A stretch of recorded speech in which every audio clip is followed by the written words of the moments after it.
Whose child was she carrying? And why did the midwife weep when she saw the baby's eyes? They say on certain nights, the marshland near Belle Reve still hums with the cries of a woman who never existed, a phantom born from a lie so forbidden, even God turned his face away. The year was whispered, not recorded. Somewhere between the moss-draped oaks and the rusted gates of a Louisiana estate, a truth was discovered that no one dared to write down. Why did the master burn every record? Why was the midwife sent away and never seen again? Because if the world had learned what really happened inside that plantation house, it would have shattered everything they believed about race, gender, and power. The year was 1853, though in the surviving fragments of that time, few dared write it down. The plantations of Louisiana still breathed beneath the weight of slavery, where heat shimmered off the cane fields and silence hung thicker than the moss from the cypress trees. Men like Josiah Delacroix moved through that world as gods of their small kingdoms, deciding who ate, who bled, and who vanished. His was a large estate, 50 acres of land and almost twice that number of souls enslaved upon it. He had the posture of a man who had never been told no. His voice carried through the fields, his boots through the wooden floors of the house, and his name through the town like the low growl of a storm no one wished to speak of. The people of St. Landry Parish feared him, not for what he did in public, but for what he was said to do behind closed doors.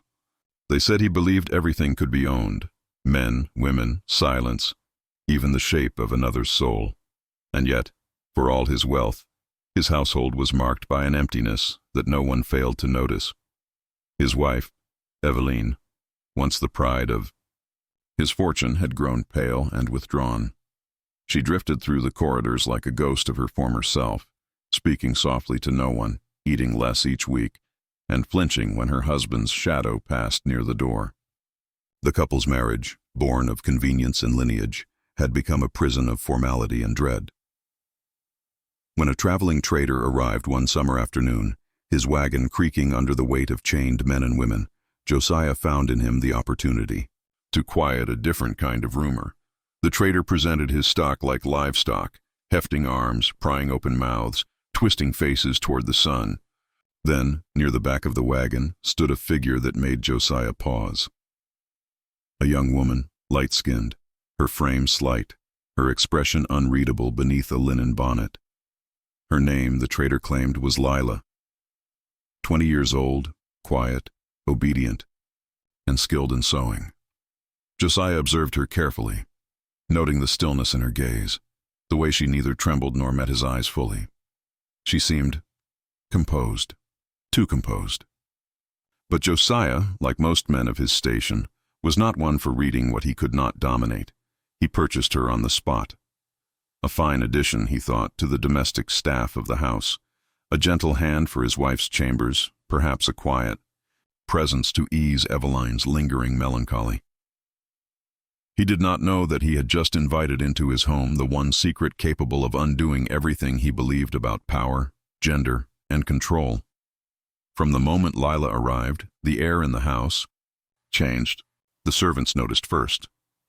She spoke rarely, but listened intently, and when she moved, her steps were light, her hands deliberate.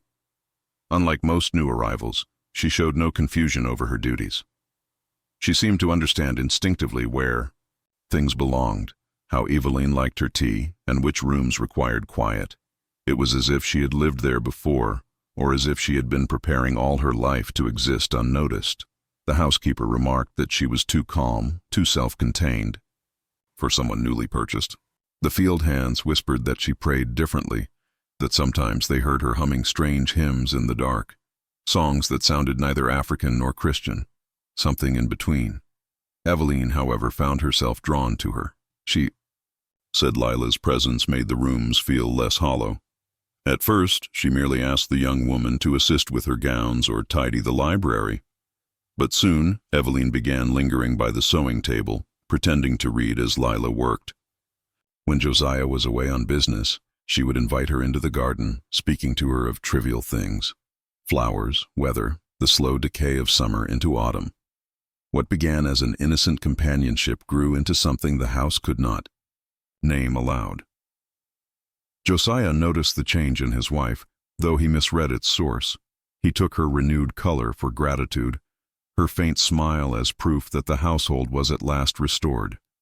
He did not see that when Eveline looked toward him, her eyes no longer sought affection, they sought escape. He did not see that the woman who served his wife had become the only person in that house who saw her not as property, but as a person.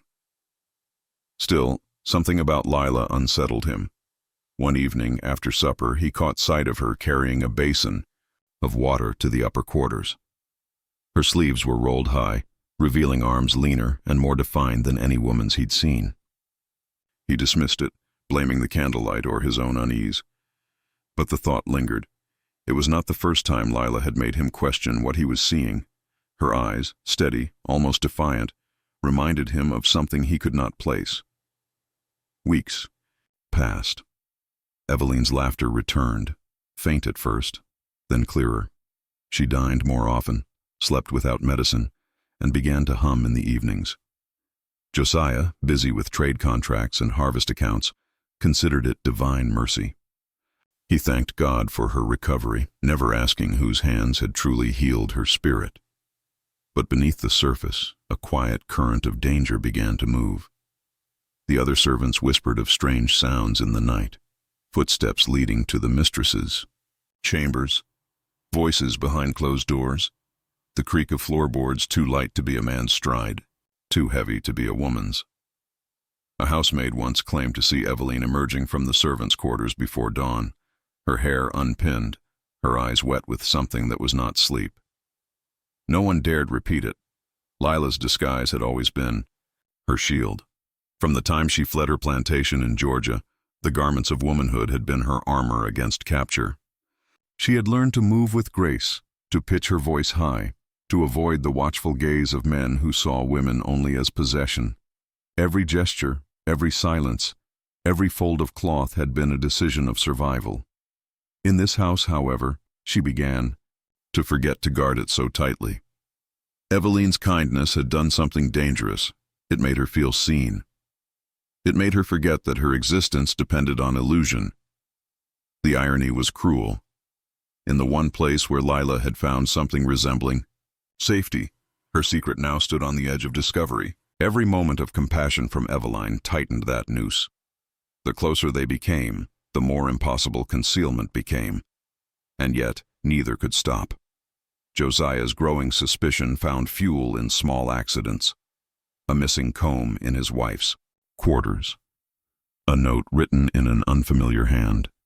The way Eveline flinched when he mentioned the servants. The jealousy he could not name turned into something darker, a quiet dread that something in his house had turned against him. He began watching his wife more closely, his eyes following her through the halls, his questions sharp and cold. Eveline, once careful, began to falter under his gaze. The plantation thrummed with tension, invisible but felt. Lila, caught between two lives, carried herself with increasing stillness, as though motion itself might give her away. The other slaves sensed her unease but said nothing. They had seen enough men and women vanish to know when to look away, and yet beneath all this fear, an impossible tenderness grew in the heart of that decaying house.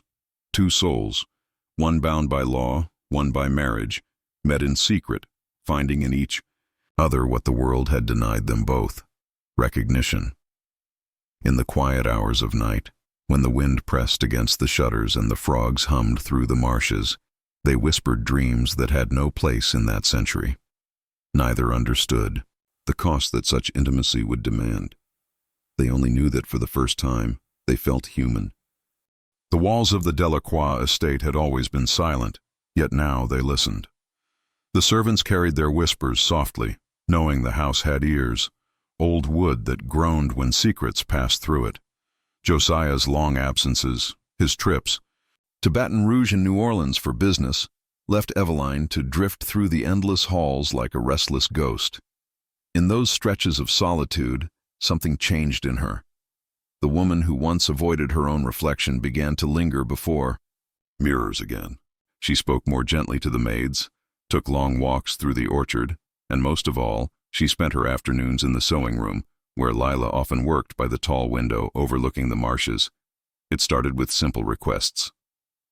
Eveline would ask Lila to repair a torn hem or arrange her hair for supper. But soon the tone shifted. She began asking questions: where she was from, what she believed, whether she ever missed the place she'd come from. Lila answered carefully, her words measured but soft. She spoke of the river near her birthplace, of the way cicadas sang louder before rain, of the smell of wet soil after summer storms. Eveline listened with an intensity that startled her. For the first time in years, she felt someone speak without fear, without the delicate flattery of servants who merely sought approval. Lila did not call her mistress when they were alone. At first, this unsettled Eveline, but soon it became a relief. To Lila, she was not a wife, not a possession, not an emblem of wealth. She was simply Eveline, a woman, fragile and forgotten, trying to remember who she was before obedience became her only language. In those moments, something unspeakable began to form between them, not love in the way polite society might name it, but recognition. Two beings trapped in cages of different kinds, one made of gold, the other of chains, saw in each other a reflection of confinement. The air in the sewing room changed when they were together. The scent of rosewater hung in the air, faintly masking the musk of damp linen. Dust motes spun lazily in the golden light, and the ticking of the old clock marked time that neither wished to acknowledge. Some afternoons, Lila would hum while she worked, a tune Eveline had never heard before. The melody was slow, mournful, yet full of something raw and human. Eveline found herself humming along, her voice trembling at first, then steadying until they were singing together, softly, as though they were trying to summon a forgotten world. In the evenings, when the sky blushed purple and the cicadas began their endless song, Eveline would walk in the garden. Sometimes, Lila followed, carrying a basket or a shawl. They spoke of nothing and yet everything. Eveline would trail her fingers over the petals of the lilies, whispering how her husband never noticed the flowers she tended. Lila listened, her gaze steady, her silence offering more comfort than words. There was no pretense between them, no expectation of pity, no performance of gentility. But to the others, something felt unnatural. The cook began to notice that the mistress took her meals later, often asking for a second plate to be delivered to her chambers. A young maid once entered Eveline's room and found 2 cups of tea cooling on the table, though only one was visible in the room. Rumors spread through the servants' quarters like wildfire disguised as whispers. They said the mistress was bewitched. They said Lila had cast a spell, that her eyes carried some hidden power. Others insisted it was not witchcraft, but something far more dangerous, a breaking of the laws of God and man. Still, none dared to speak directly to Josiah. He was a man who crushed gossip with a glance. But when he returned from his trips, he began to notice small shifts: the faint laughter that stopped when he entered a room, the scent of another perfume in his wife's hair, the way she no longer flinched from loneliness, but seemed to hide something luminous and fragile behind her eyes. One night Josiah retired early. Eveline, feigning a headache, stayed behind in the sitting room. Hours later, he awoke to the creak of floorboards, faint but distinct, followed by the whisper of bare feet on the staircase. He rose quietly, moving through the shadows until he reached the upper hall. The door to the sewing room stood slightly ajar, a candle flickering within. He could see Eveline seated by the window, her hand resting upon another's. Lila knelt beside her, her face lifted in the glow of the candle, her expression tender and unreadable. Eveline's fingers brushed against Lila's cheek, and in that instant, Josiah felt something cold twist inside him. He turned away before they could notice, retreating into the darkness of his own thoughts. In the days that followed, his demeanor changed. He spoke less, drank more, and watched his wife through eyes that had turned sharp and calculating. Eveline sensed the shift, but did not know what he had seen. She told herself it was simply his temper, the weight of business and harvest. But at night she felt his distance like a physical absence beside her. He no longer touched her hand, no longer asked after her health. The house grew quiet again, but this time the silence was not peaceful. It was watchful. For Lila, the danger was palpable. She began avoiding direct glances, resuming her old caution. But it was too late. Something irreversible had already taken root in both of them. Eveline could not bear to stay away, and Lila, bound by both fear and longing, could not resist her presence. Their meetings became more secretive, their words fewer but heavier. Every brush of skin, every shared glance carried the weight of potential ruin. Eveline had never defied her husband before, yet each time she met Lila's eyes, she felt a pulse of rebellion beneath her ribs. It was not lust alone, it was recognition, the realization that she had spent her life obeying, pleasing, and existing within the small boundaries of another person's will. Lila, by her very existence, had shattered those boundaries.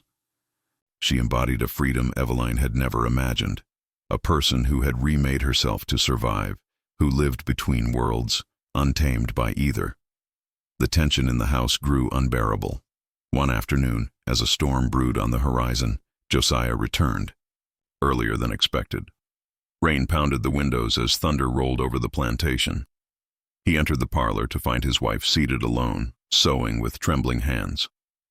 She greeted him softly, but he did not respond. Instead, he asked where her attendant was. Eveline hesitated before answering that Lila was unwell. Josiah smiled faintly, a smile that carried no warmth, and walked away without a word. That night, the servants heard shouting from the master's quarters, low, guttural words that sounded less like speech and more like the growl of a wounded animal. After that, Eveline and Lila became even more cautious. Their meeting shifted to moments stolen between duties, a shared glance across a hallway, a whispered phrase while passing through the courtyard. But the fear had already seeped in. They knew discovery was inevitable. Lila's disguise, once perfect, now began to fray. The looseness of her blouse, the careful wrap of cloth around her chest, the deliberate avoidance of communal baths, all these measures required vigilance that emotion was slowly eroding. Love, or something like it, had made her careless. In the mirror one evening, Eveline studied her reflection and saw not a mistress, but a prisoner. Her eyes, once dull, now burned with quiet resolve. She turned to Lila and whispered that she no longer cared what people thought, that for the first time in her life, she felt alive. Lila, shaken, told her that such thoughts were dangerous, that in this world, women like her and slaves like Lila paid dearly for wanting to be free. But Eveline only smiled faintly and said freedom was worth any cost.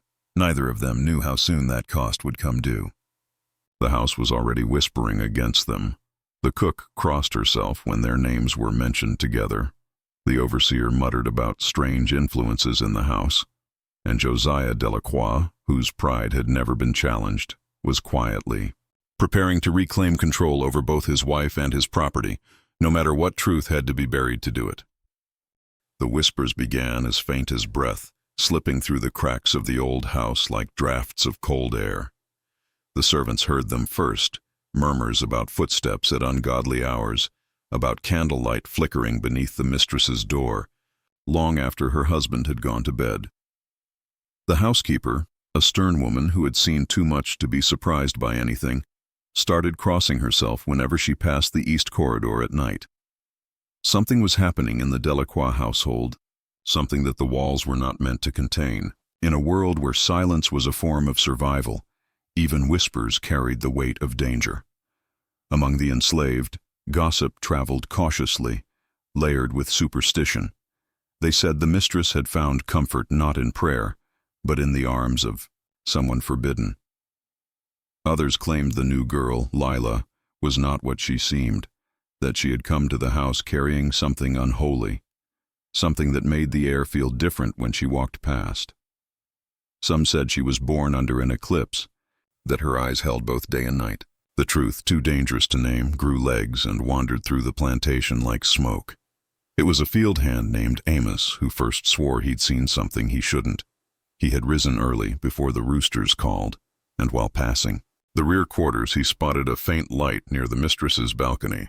Two figures stood there, one draped in a nightgown, the other in the loose garments of a servant. Their faces were shadows, but the tenderness between them was unmistakable. He told no one for days, fearing his tongue might cost him his life. But secrets are restless things.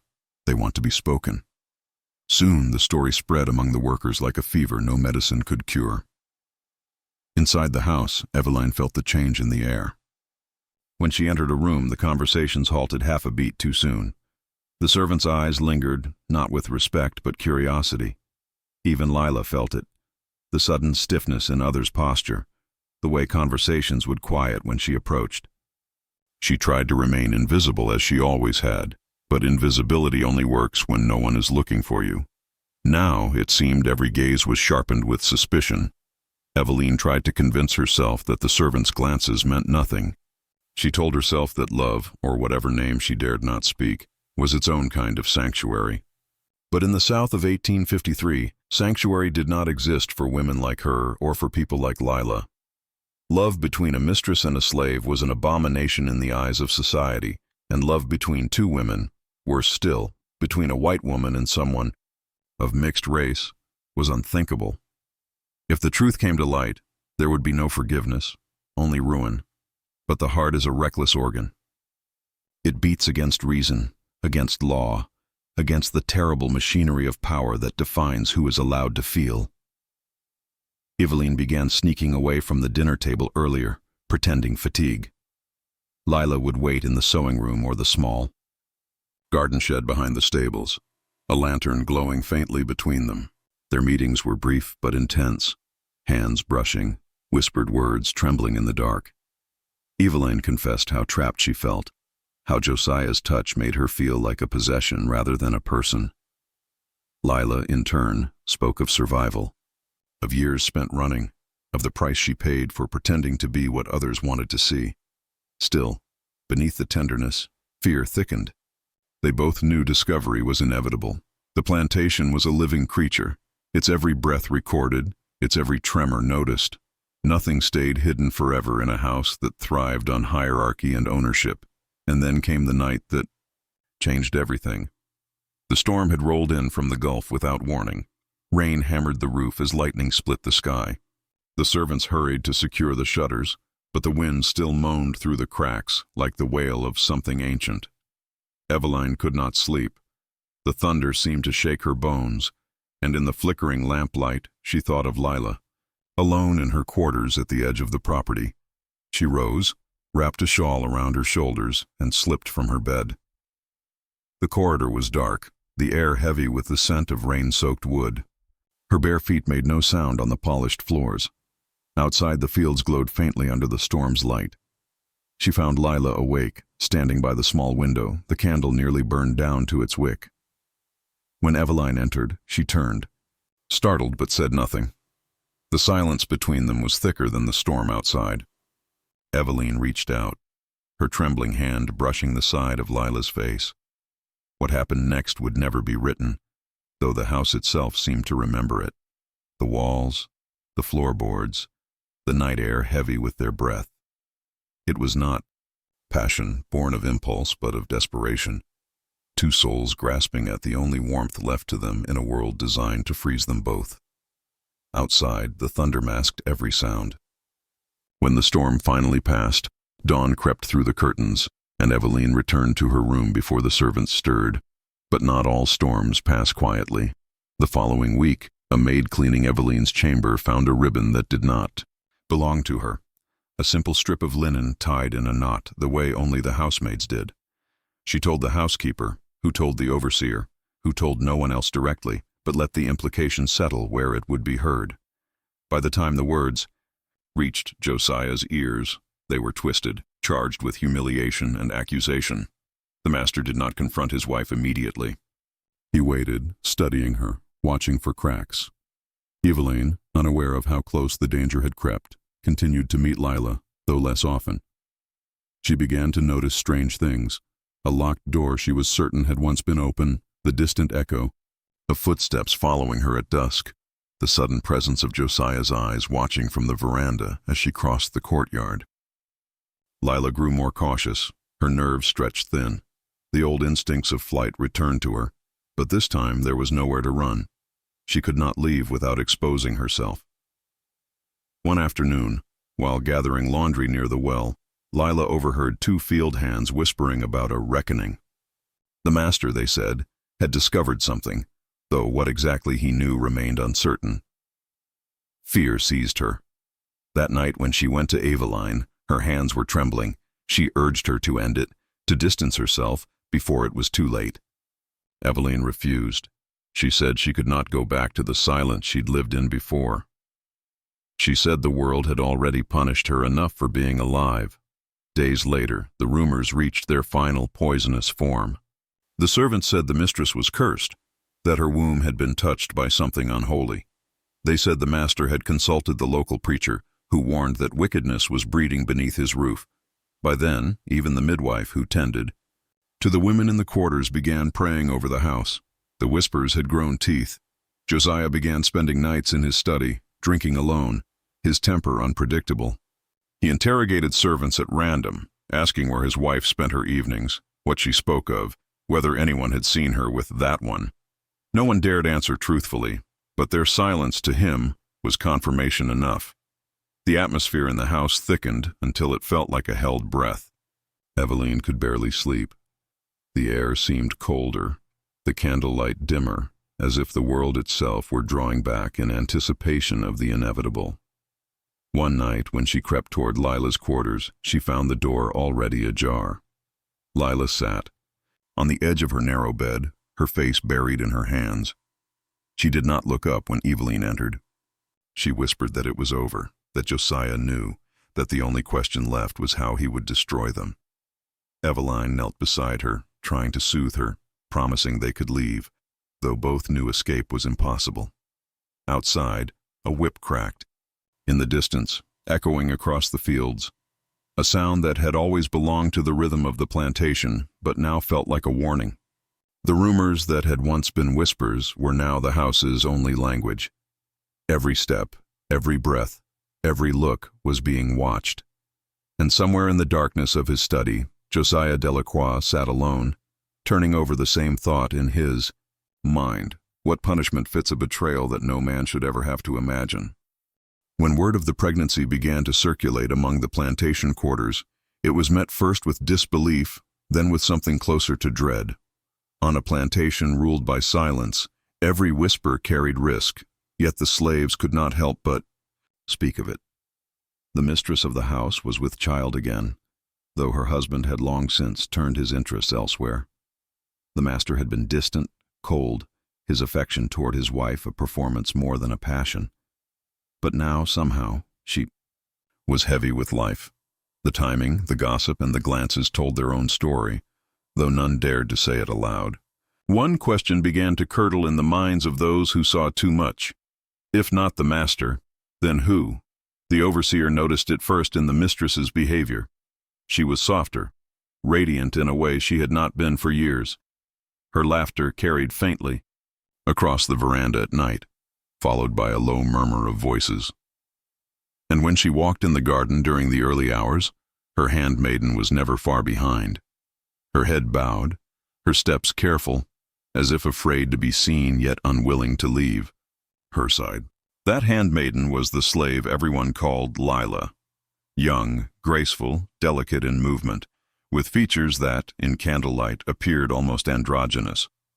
The mistress had chosen Lila years earlier from the master's newly purchased lot, drawn to her quiet intelligence and almost uncanny obedience. Lila had always seemed different, educated in ways that didn't fit the mold of the enslaved, reserved yet perceptive, watching more than speaking. The master had not noticed her, much in the beginning. To him she was simply another possession, useful for the vanity of his wife. But after the whispers of the pregnancy reached his ears, his interest sharpened. He began to study his wife's expressions when Lila entered the room. The slight tremor of her fingers, the blush that crossed her cheeks, the unguarded tenderness that passed between them. Each time his suspicion grew heavier, though the truth felt too absurd to articulate. He could not imagine his proud Southern wife, the woman bred for decorum and restraint, lowering herself to such a scandal. Yet he had seen the way she looked at the girl, and something in that gaze haunted him. Weeks turned to months. The plantation seemed to breathe differently, as if the air itself had grown thick with unease. The master began keeping late hours, pacing the halls after dark, stopping at the door of his wife's chamber, listening to faint movements inside, the creak of the floorboards, the murmur of voices. Once he swore he heard a stifled moan, soft, low, unmistakable. He told himself it was imagination, that his mind was corroded by jealousy and pride, but he could not shake it. One evening, as thunder gathered in the distance, he entered the mistress's chamber without knocking. She was seated at her vanity, brushing her hair, the soft glow of lamplight catching her reflection. Lila stood behind her, hands poised, eyes meeting his in the mirror. For a moment the three of them were frozen, an unholy tableau of suspicion and fear. Then his wife spoke, her voice calm but trembling. "You should not enter unannounced." He ignored her. His eyes remained fixed on Lila, studying the way she avoided his gaze. There was something guarded, something hidden. His voice came low and sharp. "Leave us." But his wife's hand caught Lila's wrist before she could obey. "She stays," the mistress whispered. It was the first act of open defiance in their marriage, and it struck him like a slap. After that night, his obsession deepened into madness. He ordered the overseer to watch Lila, to report every movement, every errand. The overseer, uncomfortable with the command but unwilling to refuse, complied. Days later, he returned with unsettling news. Lila had been seen in the mistress's chamber late at night, long after the lamps were extinguished. No one could explain why. The master's fury boiled over. He burst into the quarters one evening, demanding that Lila be brought before him. The slaves obeyed in terrified silence. When she appeared, calm, hands folded, eyes downcast, he saw her differently for the first time. Her beauty was not fragile but deliberate, constructed. The softness of her features masked something sharp beneath. He circled her like a predator. "Do you think I don't see what's happening here?" he hissed. "You think you can defile my house?" Lila said nothing. Her silence enraged him. "You've bewitched her," he said. "You've turned my wife into something unholy." Still no response. The air crackled with tension. At last he struck her, once hard across the face. She didn't flinch. Blood trickled down her lip, but her eyes rose to meet his, steady and almost pitying. "You don't know what you've done," she whispered. Those were the only words she spoke. The next day, the master summoned a physician to examine Lila. The order was framed as a matter of discipline, but everyone knew the truth. He wanted confirmation of what she was, or wasn't. The physician, a nervous man unaccustomed to such requests, hesitated before obeying. What he discovered shattered the illusion that had cloaked the household.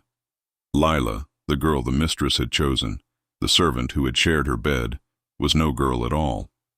She had been born male, concealed, disguised, passed off as female through cunning and fear. The truth rippled through the estate like wildfire. The master's rage was volcanic. The mistress's silence was worse. She refused to speak, refused to explain. Her loyalty to Lila was absolute. When the physician's report reached the master's hands, he locked himself in his study for hours. The storm outside raged, rain pounding against the windows, thunder shaking the floorboards. He stared at the document, unable to reconcile the facts with his reality. His wife was pregnant. The slave he thought was a woman was not. The conclusion was unbearable. It was not merely betrayal, it was humiliation, a wound to his manhood, his authority, his ownership of both wife and property. He poured himself brandy after brandy until the room blurred and the world seemed to tilt. Somewhere between fury and despair, he decided that the secret could not be allowed to live. That night, screams echoed through the halls. The household awoke to chaos. The mistress wailing, the master's shouts, the sound of breaking glass. Lila was gone by dawn. Some said she was sent away. Others whispered that she was buried beneath the magnolia tree that stood near the edge of the property. No one dared ask. The mistress's pregnancy continued in silence, shadowed by grief. Months later, she gave birth to a boy, pale-skinned, with the unmistakable features of the one who had vanished. The master never looked at the child. He refused to acknowledge him, even as rumors spread beyond the plantation, staining the family name. The local clergy declared it a blasphemy, a sin born of deception. But the truth, though buried, had already taken root. The secret could not be contained forever, and those who carried it would never again know peace. After the storm of discovery, silence reigned across the plantation like a shroud. The master stopped speaking to his wife altogether, and the halls that once echoed with polite laughter became mausoleums of guilt. Servants moved quietly, their eyes averted, terrified of even brushing against the forbidden subject. The mistress, pale and withdrawn, confined herself to her room, emerging only at night to walk among the gardens where Lila had once followed her steps. Each morning, her face seemed thinner, her eyes shadowed by loss. She no longer played the piano. She no longer prayed. She only waited for something or someone no one could name. The master, meanwhile, deteriorated. His temper grew unpredictable. He dismissed workers for imagined slights, lashed out at the smallest noises, and began sleeping in his study with a pistol under his pillow. He could not sleep without seeing her face, the defiant calm of Lila's eyes in that final moment. Sometimes, in the stillness of dawn, he imagined he heard her whispering from the garden, the faint rustle of fabric, the click of her bare feet on the floorboards. At first, he told himself it was madness, but madness, once planted, grows quickly. In men who have too much power and too many secrets, the mistress's pregnancy advanced slowly, shadowed by fear. The few midwives who dared attend to her worked in uneasy silence, sensing the darkness around the household. Rumors reached neighboring plantations, traveling on the breath of gossiping maids and trembling overseers. No one knew the full truth, only fragments. "The master's wife carries a cursed child," some whispered. "The father is not who you think."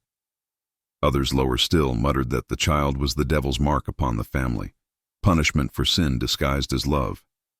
But the truth was simpler and crueler than superstition.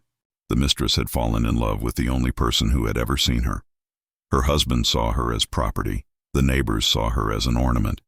But Lila, who was neither man nor woman in the eyes of the world, saw her as human. Their love had been born of secrecy and pain, nurtured in the spaces where no eyes dared look. Yet love, in that world, was the most dangerous rebellion of all. The night she gave birth, the air was heavy and electric. A storm rolled again over the plantation, thunder shaking the rafters. The midwives labored in terror, glancing at the door each time the master's voice rose from below. Hours later, a cry filled the room.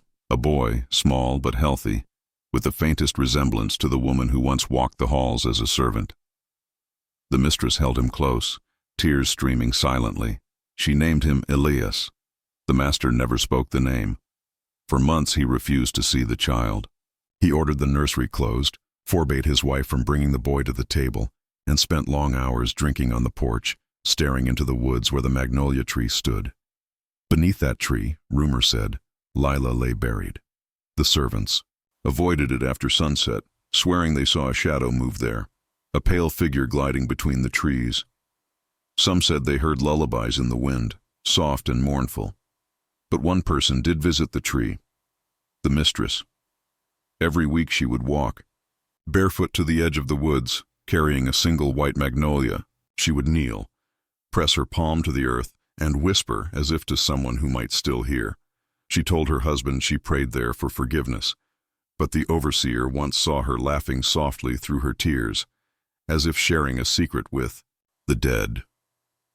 That sight disturbed him more than any ghost. One afternoon, nearly a year after the child's birth, a letter arrived from Charleston. It was addressed to the master, bearing no return name. Inside was a single page, written in a firm hand he recognized immediately. Lila's. The words were few. "You cannot bury what was never yours to own." He read it again and again, the ink trembling in his hands. If the letter was real, it meant she lived. If it was a trick, then madness had found him at last. Either way, he could no longer sleep. He began hearing things, footsteps behind him, laughter in empty corridors. Once, he swore he saw her reflection in the mirror, standing just over his shoulder, her eyes burning with quiet accusation. The servants heard him shouting at nothing, firing his pistol into the walls. Within weeks, his health broke. He was found one morning collapsed in his study. Clutching that same letter, his heart stopped. No one knew what he had seen in those final hours, but the expression frozen on his face was one of pure terror. After his death, the mistress retreated entirely from public life. She dismissed most of the staff, sold a portion of the land, and kept only her son and a single old nurse for company. The plantation decayed slowly, like a wound that refused to close. Travelers passing through the region spoke of strange lights near the magnolia tree, and locals warned their children never to approach the property after dark. Some said Lila had returned to claim her son. Others believed the mistress herself had conjured her spirit out of grief. Years later, when Elias was a young man, the nurse told him the story she had promised to keep secret. He listened in silence, his face unreadable, his eyes distant. When she finished, he rose without a word and walked into the garden. He stood for a long time before the magnolia tree, then knelt and placed his hand on the soil, just as his mother had done for so many years. He whispered something no one heard, then left the plantation the next morning and never returned. Decades passed. The estate fell to ruin, swallowed by vines and silence. Locals still tell the story of the mistress, who loved her servant, the master who lost his mind, and the child born of both love and deception. But historians who have studied the surviving letters, the fragmented testimony of neighbors, and the records of the physician say there's something deeper, a hidden narrative about identity, about the way society's cruelty can twist truth into tragedy. In the end, the story was never about scandal or sin. It was about the illusion of ownership, how men like the master believed they could own bodies, hearts, and even the truth itself. But some things refused to be owned. Lila's name faded from the records, her body never found, yet her presence lingered in every rumor, every creak of the house that refused to die. The past, buried under the magnolia tree, continued to breathe, and though the master had tried to erase her, to burn away the evidence of his humiliation, the earth remembered. It always remembers. As the decades slipped by, the plantation that once stood as a monument to wealth and control became a decaying relic of its own secrets. The walls that had absorbed years of whispered lies began to crack. Vines coiled around the windows like veins reclaiming a corpse. Locals no longer called it by the family's name. They called it Magnolia Hollow, and even that name carried an unease. Travelers avoided the road that passed near it, saying the place smelled of rain even on dry days, and that if you lingered long enough by the gate, you could hear the sound of weeping carried on the wind. When the Civil War came and went, the plantation changed hands several times. Each new owner stayed for a season or two, then left without explanation. Some said they couldn't stand the strange noises at night, the sound of footsteps in the nursery upstairs, the faint creak of the rocking chair, though no child had lived there in years.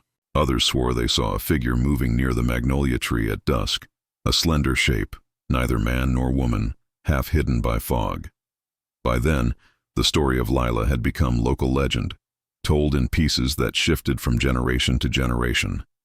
In one version, she had been a witch who cursed the land. In another, a tragic lover whose ghost searched eternally for her child.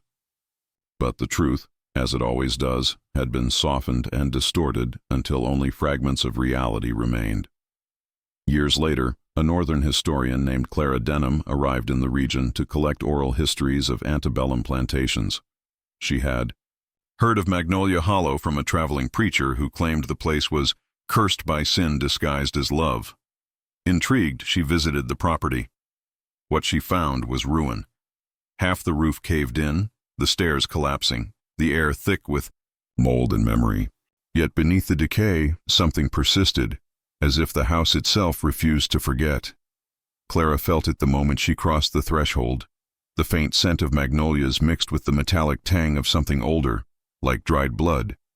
She began her research in the local archives, piecing together records long ignored. The plantation's ledgers, letters, and birth registries painted a fragmented picture. There was mention of the master's sudden death, his wife's withdrawal from society, and a single reference to a house girl named Lila, whose ownership record vanished after 1846. That disappearance coincided precisely with the year the mistress gave birth to a child out of wedlock, a child listed under special circumstances. The more Clara dug, the more inconsistencies she found. The physician's report had been redacted. Church records of baptism for the child were missing.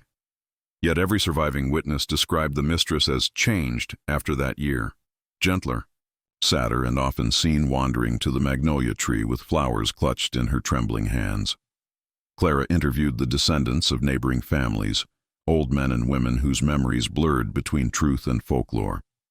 One elderly woman, nearly blind, whispered that her grandmother had served as a maid in the house during the scandal. When Clara asked what scandal she meant, the woman smiled faintly and said, "The one they buried under the magnolia." She claimed that on the night of the master's death, lights had been seen in the garden. 3 figures, one kneeling, one weeping, and one holding a lantern that went out suddenly. After that, no one ever saw Lila again. But the mistress's cries echoed through the night like someone being torn in two. As Clara continued her research, she found something no one else had noticed. A letter hidden between pages of a family Bible preserved by a distant relative. The letter was unsigned but written in a woman's hand, strong, deliberate, with lines that carried both sorrow and defiance. It spoke of love beyond ownership, of 2 souls bound by deception and fate. "He bought me as a woman," it read, "but she saw me as human. In her eyes, I was not what I pretended to be, but what I truly was, free." The final line struck Clara deeply. "They will try to bury me, but love roots deeper than their graves." The revelation altered the entire narrative. What had been dismissed as scandal or perversion was, in truth, a story of rebellion against the social order of its time. Lila had used disguise not merely as survival, but as defiance, an act of reclaiming selfhood in a world where identity was dictated by chains. The mistress, too, had defied her own conditioning, choosing love over propriety, humanity over hierarchy. Their relationship had not only crossed the lines of race and status, but had shattered the rigid binaries of gender that underpinned the society's sense of control. As Clara prepared to publish her findings, she revisited the plantation one final time. The air was heavy with summer heat, cicadas humming in the trees. She walked to the magnolia that stood at the edge of the overgrown garden. Its roots were vast, curling through the soil like veins. Beneath its shade, she noticed something, a patch of disturbed earth, not fresh but sunken, as though time itself had pressed down upon it. She knelt there, brushing aside leaves, and her fingers touched something smooth, a fragment of porcelain, perhaps from a locket or a figurine. When she lifted it, a faint inscription became visible, L. That night, as she stayed in a small inn nearby, Clara wrote in her journal that the plantation did not feel haunted by evil, but by remembrance. It was as if the land itself carried grief that refused to be forgotten. She noted that each time she closed her eyes, she heard a lullaby, faint and low, sung in a language she did not understand. It followed her even after she left the town, carried on the edge of dreams. Years later, her book, The Magnolia Secret, a story of love buried by slavery, sparked controversy and debate across the country. Historians argued over its implications. Theologians called it blasphemy, and activists saw in it a symbol of resistance erased from history. The plantation was eventually designated a historical site, though few dared to visit. Those who did often left small offerings beneath the tree, flowers, coins, or letters addressed to Lila. Some claimed that when the wind moved through the branches, it sounded like a sigh of relief. But the truth remained elusive. Was Lila truly killed that night, or had she escaped into the world, free at last under a new name? No record could say. Yet even the skeptics who dismissed the ghost stories admitted that the place carried an energy unlike any other, a tension between sorrow and peace, between death and survival. The story refused to fade because it spoke to something larger than its time, the idea that love, when forbidden, becomes the most enduring form of rebellion. In the end, the legacy of Magnolia Hollow was not the tragedy of its fall, but the persistence of its memory. The master's empire had rotted away, his name forgotten, but the slave he thought was a woman had become eternal. Her story lived in whispers, in the songs sung by the locals during harvest, in the hush that fell when the wind passed through the magnolia blossoms. Some said that on quiet nights, when the moonlight pooled over the tree roots, you could still see two figures standing there, one cloaked in white, the other in shadow, holding hands as if the centuries had never passed. And perhaps that was the final truth that Clara had uncovered but never wrote, that some stories do not end. They simply wait, buried, breathing beneath the soil, until someone is willing to listen again. Time, relentless and indifferent, eventually swallowed the traces of Magnolia Hollow. The grand house fell completely into ruin, its beams collapsing under the weight of years, its walls devoured by ivy and moss.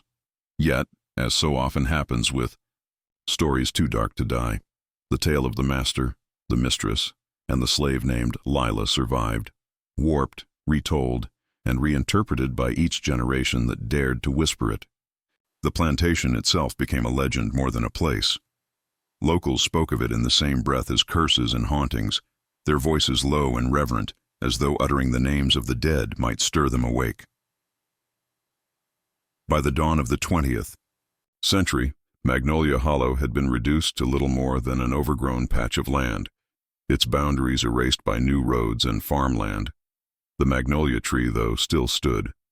Its trunk had thickened with age, its roots deeper, its blossoms pale and ghostly even under moonlight. Travelers who passed by at dusk claimed the air near the tree smelled strangely sweet, too sweet, like perfume on a corpse. Children were warned not to play there. The old people said it wasn't safe to linger after dark. They said the ground still whispered. In 1908, a team of surveyors was sent to map the property for a railway expansion. Among them was a man named Thomas Keene, a quiet, meticulous engineer from Atlanta who had little patience for superstition. He dismissed the locals' warnings with a smirk, noting in his journal that rural folk cling to their ghosts because they cannot face the dullness of their own lives. Yet, as he and his crew began clearing brush near the magnolia, they unearthed something unexpected. Beneath the roots, barely visible in the soil, was a fragment of bone, small, delicate, almost human. The discovery should have halted work immediately, but the foreman, fearing delay, ordered it reburied. Thomas objected, insisting it be reported, but the men laughed and told him the land was cursed anyway. That night, unable to let it rest, he returned alone with a lantern. He dug carefully where the bone had been found, the earth soft and damp. Within an hour, he uncovered more, a partial skeleton, the skull intact, the jawline unmistakably fine. But what froze him was the discovery of something beside it, a thin silver chain with a pendant engraved with the letter E. Thomas's hands trembled. He had read local accounts before arriving, stories of a child named Elias, the unclaimed heir of the Hollow. He remembered that name, written once in a faded county record, then struck out in black ink. A thought crept into his mind, quiet and terrible. Had the boy returned to this place and been buried beside the one who gave him life? Or had someone brought the pendant back in remembrance, laying it beside a grave that never should have existed? As he leaned closer, a strange wind stirred through the branches above. The lantern flickered, then extinguished completely. For a moment he heard something behind him, a soft humming, like a lullaby carried through distance. It wasn't words, just sound, rhythmic and tender. When he turned, there was nothing but the dark silhouette of the magnolia swaying in the night. Yet, in that instant, he felt certain he was not alone. He covered the bones again, hands shaking, and fled. Thomas left the project within a week, resigning without explanation. In his journal, found decades later, he wrote, "There are stories in the soil that refuse to be silenced. I touched something that was not meant for the living." The railway company eventually abandoned the expansion. Every attempt to dig near the Magnolia ended in accidents, collapsed trenches, broken machinery, mysterious fires. By 1915, the entire site had been fenced off, labeled unstable ground. Over the years, the legend of Magnolia Hollow evolved from scandal into folklore. Poets and playwrights reimagined it as a Gothic romance. Spiritualists called it a tale of resurrection. Scholars saw it as an allegory for freedom buried under oppression. But beneath the interpretations, the truth remained hidden in the soil. A truth too human, too raw for polite society to accept. The plantation, once a place of power, became a graveyard of hypocrisies, and its story transformed into something larger than its characters, a symbol of how far people will go to conceal what they cannot comprehend. In the 1960s, during the height of civil rights protests, a group of local activists rediscovered the story while researching slave histories in the region. They located what remained of the land and erected a small wooden marker near the Magnolia. On it were carved the words, "For those who lived unseen and those who loved unallowed." No name, no date, just that single line. It was burned down within a week, but the act reignited interest. Journalists, historians, and filmmakers began to descend upon the area, chasing the story that had haunted generations. One filmmaker, a woman named Grace Holloway, produced a short documentary titled The Woman Who Wasn't. It combined dramatization, archival records, and interviews with locals. Her voiceover lingered on one haunting question: what if love itself was the rebellion they feared most? The film aired on public television in 1972, sparking outrage and fascination. Religious leaders condemned it, universities debated it, but it was the ending that stayed with viewers. The final shot of the magnolia tree, bathed in moonlight, with faint singing audible beneath the wind. No one could explain how the sound had been recorded. The film crew swore they hadn't added it. Some said it was interference. Others believed it was something older, a trace of what had never left. The footage became infamous in paranormal circles, spawning countless imitations and myths. Yet, for those who understood the deeper meaning, the story wasn't about ghosts at all.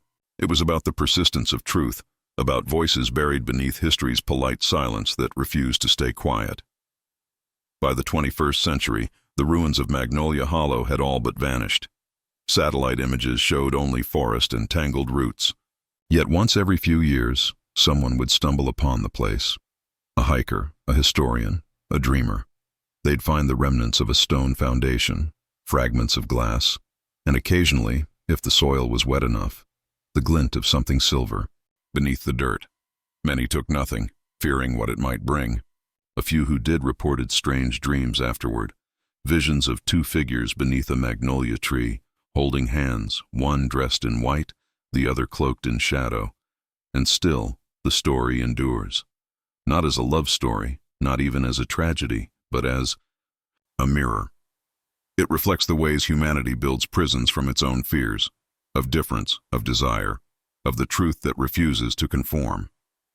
The master believed ownership was power, that bodies and lives could be defined by law or gender or race. Yet in the end, the thing he feared most, love beyond boundaries, proved more enduring than any empire he built. Every generation returns to the story and finds something of itself in it. Some see rebellion, some see redemption, some only see a warning that secrets buried in shame never truly die. The magnolia still blooms every spring, its petals stark against the darkness, as though the land itself insists on remembering, and, perhaps somewhere between myth and memory, the souls of the mistress and her servant, of the woman and the one who was never allowed to be seen, still linger, not as ghosts, but as echoes of what the world tried to erase. Their love, forbidden in its time, has become eternal in its telling. whispered by every wind that passes through the trees, reminding those who listen that no truth stays buried forever. If you've made it this far, you already know this story isn't just about one plantation, one secret, or one crime. It's about the lies that built entire worlds, the kind of lies people were willing to kill for, just to keep their image of power intact. But there are hundreds of stories like this buried beneath the polite pages of history, stories that were erased, rewritten, or locked away so you'd never hear them. Here on this channel, we dig them up, the dark truths, the forbidden records, and the mysteries that refuse to stay buried. If this story unsettled you, if it made you question what you've been told, then you're exactly the kind of viewer we're speaking to. Because every week we uncover another truth history tried to hide, stories that challenge everything you thought you knew about power, morality, and control. So before you go, take a second, hit that subscribe button. It's free, and it's how you make sure these forgotten voices are never silenced again. And tell us in the comments, what part of this story shocked you the most? Was it the deception, the silence, or the realization that this wasn't an isolated case? We read every comment because your reactions guide where we go next. You've seen one story tonight, but the next one may change the way you see all of history. Subscribe, comment, and stay awake, because the past never really sleeps.